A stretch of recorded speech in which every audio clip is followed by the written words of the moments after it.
आज हम सबसे पहले आपको दो तस्वीरें दिखाना चाहते हैं। इनमें पहली तस्वीर अफगानिस्तान की एक महिला की है जो बुर्के में है। हम ना तो इस महिला का नाम जानते हैं और ना ही हम इसका चेहरा देख सकते हैं, और आप भी ना इसका नाम जान पाएंगे कभी और ना इस महिला का चेहरा कभी देख पाएंगे, और ना ही आप ये जान पाएंगे कि ये महिला, इसके सपने क्या थे। तालिबान यही चाहता है कि इस महिला की तरह अफगानिस्तान की 2.25 करोड़ महिलाओं को दुनिया में ना कोई जाने, ना उनकी कोई पहचान बने, ना उन्हें कोई देख पाए। इस महिला ने बहुत सारे सपने देखे होंगे और हो सकता है ये महिला भी खिलाड़ी बनना चाहती हो, साइंटिस्ट बनना चाहती हो, डॉक्टर बनना चाहती हो, पढ़ाई लिखाई करना चाहती हो, बाहर निकलकर काम करना चाहती हो, लेकिन सारे सपने चकनाचूर हो गए।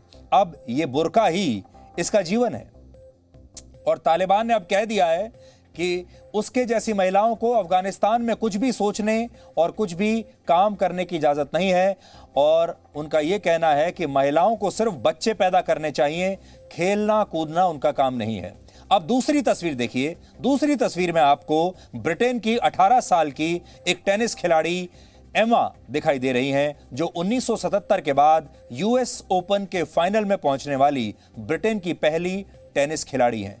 ये दोनों लड़कियां, ये दोनों महिलाएं इसी दुनिया में पैदा हुई हैं, लेकिन एक बिना बुर्के के अपने घर से बाहर निकल भी नहीं सकती, और दूसरी जो छोटी बच्ची आप देख रहे हैं, ये जिंदगी को जी रही है, अपने सपनों को पूरा कर रही है, और ये आज़ाद है, ये जहां चाहे जा सकती है, ये खेल सकती है, और पूरी दुनिया आज इसका नाम भी जानती है, और पूरी दुनिया आज इस खिलाड़ी को पहचानती भी है, और पूरी दुनिया इस खिलाड़ी को बधाई दे रही है, तालियां बजा रही है। लेकिन पूरी दुनिया बुर्के वाली इस महिला के लिए कुछ नहीं कर रही है, और पूरी दुनिया ने इस बुर्के वाली महिला को अकेले घुट घुट कर जीने, या कह लीजिए मरने के लिए छोड़ दिया है।